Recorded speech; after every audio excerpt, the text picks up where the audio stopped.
नमस्कार, आप देख रहे हैं बीटी न्यूज बिहार और मैं हूं पंकज भट्ट। कल नगर निगम में आग लगी, कैसे लगी? आग लगने का कोई समुचित बात अभी तक सामने नहीं निकल करके आया है और लोगों के जहन में बहुत सारी बातें उछल रही है कि आग लगी या लगाई गई। क्योंकि कहीं से शॉर्ट सर्किट की बात कही जाती है, तो कहीं से जनरेटर की बात कही जाती है, कहीं से और कुछ कुछ बातें सामने आ रही है। इन तमाम बातों को लेकर के हमने नगर निगम के डिप्टी मेयर राजीव रंजन से संपर्क साधा है। राजीव रंजन जी, आपका बीटी न्यूज में बहुत बहुत स्वागत है। हम आपका स्वागत करते हैं और आपसे बेगूसराय नगरवासी जानना चाहते हैं कि किस तरीके से आग लगने का कोई ठोस कारण क्या था, किन कारणों से आग लगी नगर निगम कार्यालय में? सबसे पहले आप तमाम पत्रकार बंधु को हमारा प्रणाम।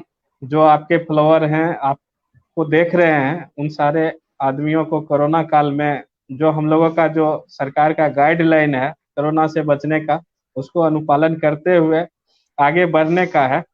अभी सबसे बहुत महत्वपूर्ण बात यह है कि जो आग लगी है वो आग हम लोग भी स्थल पर आए, स्पष्ट रूप से है वो शॉर्ट सर्किट हुई है। कुछ पुराने कागजात थे जो 2010 से पहले के कागजात हैं, जन्म मृत्यु संबंधित है, कुछ नक्शे हैं पुराने और कुछ पुराने संचिका हैं जो जिसमें आग लगी है और वो शॉर्ट सर्किट के कारण हुआ है। ये हम लोग मूल्यांकन किए हैं, आके देखे हैं। जस्ट जिस जिस जगह पे आग लगी है उसके जस्ट सटा हुआ एक बहुत बड़ा रैकेट, मतलब हम लोगों का रजिस्टर का मेंटेन रूम है। हर योजना संबंधित और हर फाइल उस रूम में मौजूद है। वो रूम हमारा सुरक्षित है। 2010 से पहले का जो पुराना संचिका था वो सब थोड़ा कुछ हम लोगों का डैमेज हुआ है।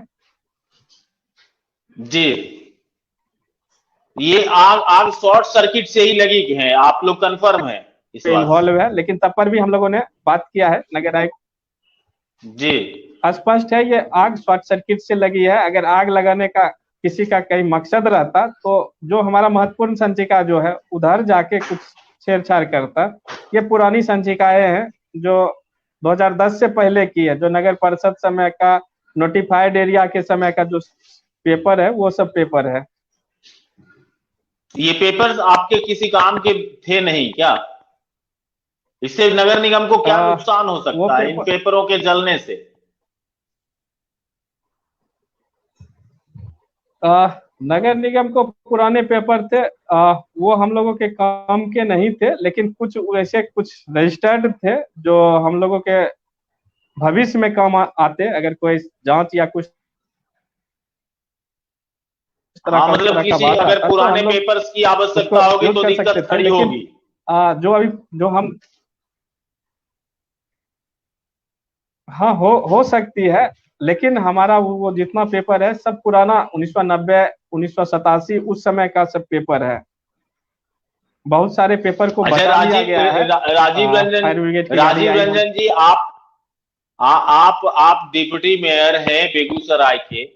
एक बात बड़ी बेहद अफसोसजनक बात है कि जो नगर निगम अन्य व्यावसायिक प्रतिष्ठानों पर या अन्य किसी भी प्रकार के जो बेगूसराय में संस्थाएं चला रहे हैं, घर है, स्कूल है, मकान है, व्यापार है, मॉल है, तमाम जगहों पर अग्निशामक यंत्र की चेकिंग कराती है और जहां नहीं पाई जाती है वहां पे उनको फाइन भी भरना पड़ता है। लेकिन सबसे तो दुर्भाग्य की बात है कि नगर निगम को खुद का भी अग्निशामक यंत्र नहीं है।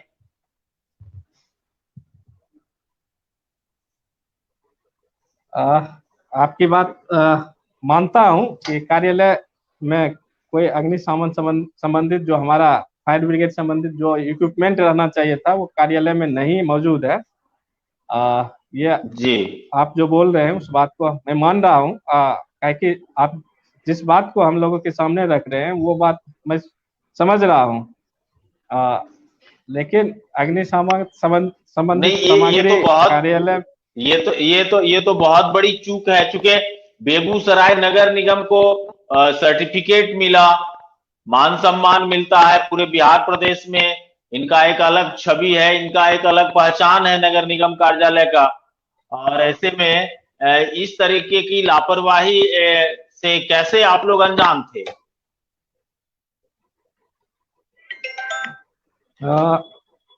इस हम लोग बात कर रहे हैं इंटरनल तमाम पदाधिकारी कर्मचारी के साथ, इस बात पे हम लोग बात कर रहे हैं कि इतना बड़ा चूक कैसे हुआ।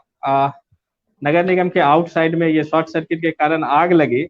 इस चीज को हम लोग खुद एनालाइज कर रहे हैं, और इसको लेके हम लोग एक आवश्यक बैठक भी हम करने जा रहे हैं कि इस तरह का चूक हुआ। और ये हम लोगों के लिए क्या बोले कि एक सीख है कि हमारा जो मेन पोर्शन है वो बच गया, साइड के कुछ भागों में आग लगी शॉर्ट सर्किट के कारण। जी।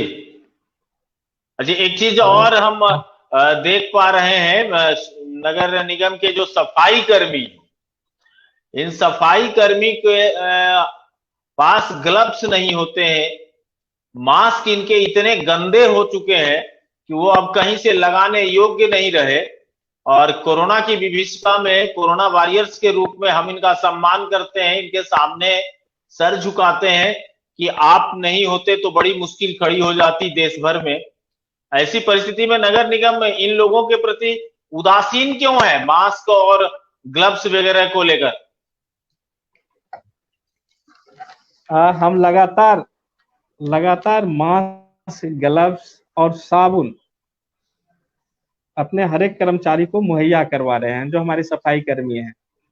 और स्पष्ट रूप से जो हमारे सफाई कर्मी हैं उनको देखने के लिए एक वार्ड स्तर पर हम लोगों ने सुपरवाइजर, जिनको हम सफाई जमादार कहते हैं, उनको रखे हुए हैं। और हम लोग स्पष्ट रूप से अपने नजारत बड़ा बाबू जो हमारे नगर निगम के हैं उनको स्पष्ट रूप से बोले हुए हैं कि जितना जरूरत इनको महसूस हो, जरूरत के हिसाब से हर इक्विपमेंट, हर जो सुरक्षा का किट है वो इनको उपलब्ध कराया जाए। और हम लोगों ने स्पष्ट निर्देश भी दिया है, बेजाबते कई बैठकों में हम बीच बीच में कार्यालय आके स्पष्ट रूप से ये निर्देश भी देते रहते हैं। तब तो ये सफाई कर्मियों की गलती है फिर, कि वो लोग लगाते नहीं, वो लापरवाह है। फिर आपके सफाई कर्मी इतने लापरवाह हैं। और हम खुद भी जब निकलते हैं तो हम अपने तमाम सफाई कर्मी जो हमारे कोरोना वॉरियर्स हैं उनको स्पष्ट रूप से मास्क लगाने के लिए उस स्थल पर कहते हैं कि आप मास्क लगाइए, मास्क लगा के काम कीजिए। ग्लव्स मुहैया कराया गया है, उन लोगों को ग्लव्स दिया गया है। एक चीज और, जैसे कि और जगह देखा जा रहा है, मैंने गया में भी नगर निगम के मेयर को देखा कि खुद वो सैनिटाइजेशन के कार्यक्रम को चला रहे हैं, स्वयं निरीक्षण भी कर रहे हैं, खड़े हैं लोगों के साथ। बेगूसराय में ऐसा कुछ दिखाई नहीं पड़ रहा है कि बेगूसराय में, जबकि संक्रमण की संख्या कम नहीं है किसी भी जिले की अपेक्षा, यहाँ पे सैनिटाइजेशन का कार्यक्रम क्यों नहीं युद्ध स्तर से चलाया जा रहा? क्या दिक्कतें आ रही है? आपको बताते हैं सर, लगातार हम काम कर रहे हैं। सैनिटाइज वर्क मेरा 3 गाड़ी लगातार सैनिटाइज कर रहा है। हर वार्ड में हम गंटोर मशीन जो इक्विपमेंट है छिड़काव का हर वार्ड में दिए हुए हैं, जमादार के थ्रू हम वार्ड में भी करवा रहे हैं, वार्ड स्तर पर भी। ये बेगूसराय में एक चीज और है वार्ड कि स्तर पर तो थोड़ी सी, जी आप करा रहे होंगे, इसके लिए आपको बहुत बहुत धन्यवाद, लेकिन उसमें कुछ गति कमजोर पड़ रही है, उस गति को और तीव्रता के साथ बढ़ाने की आवश्यकता है। जल जमाव की स्थिति से बेगूसराय काफी वर्षों से परेशान है, और नगर निगम के द्वारा जीतोड़ प्रयास किया गया है कि जल जमाव की स्थिति से निपटने के लिए। उसके बावजूद भी थोड़ी बहुत भी अगर बारिश हो जाती है तो समाहरणालय के गेट पर भी पानी जमा रहता है, न्यायालय की छाती पे पानी जमा रहता है। स्टेडियम, सर गांधी स्टेडियम की भी बात अगर आप कर लें तो वहां की भी स्थिति, जब वीआईपी स्थान का जब ये स्थिति है, समाहरणालय के पास की ये स्थिति है श्रीमान, तो ये जल जमाव की स्थिति से आप कैसे निपट पा रहे हैं? कैसे करोड़ों की योजना आपने लाया है जल जमाव से निपटने के लिए? सर हम लोग टोटली जल जमाव पर फोकस किए हुए हैं, लगातार नाला उड़ाई हम लोग करवा रहे हैं और जल निकासी का भी हम लोग प्रोग्राम बनाए हुए हैं कि जल नहीं सर, निकासी के लिए भी नहीं नहीं स्टॉर्म सर, वाटर का एक सर जल जमाव के सर से सर निपटने के लिए मैंने नगर निगम को ये नहीं कह रहा हूं कि आप काम नहीं कर रहे हैं, आप काम खूब कर रहे हैं, इतने काम कर रहे हैं कि चारों तरफ सिर्फ आपका काम दिख रहा है, लेकिन उससे फायदा नहीं समझ में आ रहा है। उस नाले में जल जमाव के पानी घुसते ही नहीं। नाले का निर्माण किस तरीके से करवाया जा रहा है कि उस पानी को उसके अंदर जाना चाहिए तो जा ही नहीं रहा।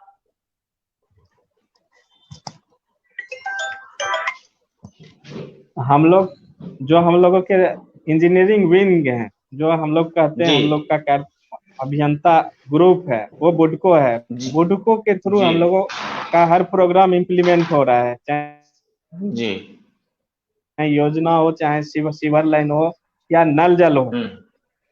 और हम लोग बुडको के थ्रू ही हर योजना को इम्प्लीमेंट करवा रहे हैं। काम हम हर जगह करा रहे हैं सर, काम में हम लोग कहीं से कोई कोताही नहीं बरत रहे हैं। हम खुद चाह रहे हैं, हम लोग के आदरणीय मेयर साहब, हमारे नगर आयुक्त, हमारे 45 पार्षद हम लोग जो है, सब लोग जी चाह रहे हैं कि हमारी वार्ड की साफ सफाई, जल निकासी, लाइट की व्यवस्था जल बेहतर हो और सुदृढ़ हो।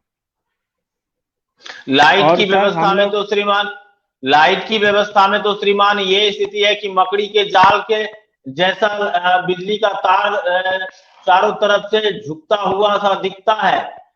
कभी कोई बड़ी गाड़ी घुस जाए तो इतनी परेशानी होती है जिसका कहना हम आपको कह नहीं सकते कि कितना समस्या का सामना करना पड़ रहा है नगरवासियों को बिजली के तारों से। वो बेतरतीब सर तरीके बिजली से लगाए गए हैं, इस पर नगर निगम आपत्ति क्यों नहीं प्रकट करती। अभी लोहिया नगर में बहुत बड़ा इलाका नगर निगम के ध्यान में दिलाना चाहता हूं, आप डिप्टी मेयर हैं, आपको जानकारी देना चाहता हूं कि बहुत बड़े भूभाग पर एक भूमाफिया ने कब्जा जमा करके उसे कॉलोनी का रूप दे दिया। नगर निगम के टैक्स की चोरी की जा रही है, आप लोगों को जानकारी में है।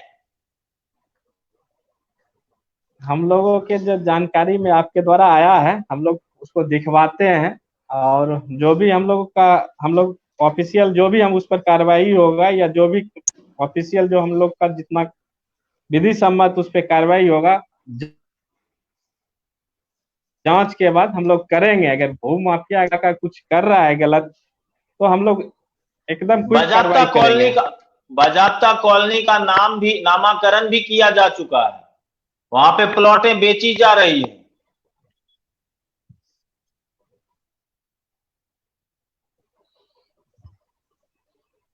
हम अपने जेई जो हमारे संबंधित जेई हैं और हमारे जो उधर के कर संग्राहक हैं, उन लोगों से हम इसके बारे में पता कर लेते हैं, उनसे अपना मंतव्य लेके उस पर जो भी हम लोगों का जो बिल्डिंग बाय लॉज है या सोसाइटी बाय एक्ट जो नगर एक्ट होगा उसके अधीन हम लोग कार्रवाई करेंगे।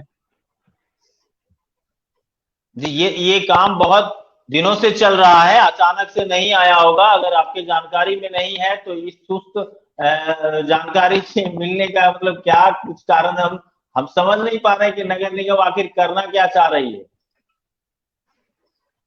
आप जो बताए हैं, आपकी बात जी को हम मान रहे हैं कि हमारा शहर डेवलप हो रहा है और इस बात से कहते ही हम नहीं आपकी बात को हम कुछ बोलेंगे, लेकिन हो सकता है कुछ गड़बड़ियां हुई होगी। हम अपने संबंधित जेई को आज ही पत्र दे रहे हैं और उसके बारे में विशेष रूप से हम लोग जब अपने तमाम पदाधिकारियों के साथ बैठेंगे तो इसके बारे में डिस्कशन होगा और अनलीगल मतलब जो कंस्ट्रक्शन वर्क होगा उस पर हम लोग कार्रवाई करेंगे।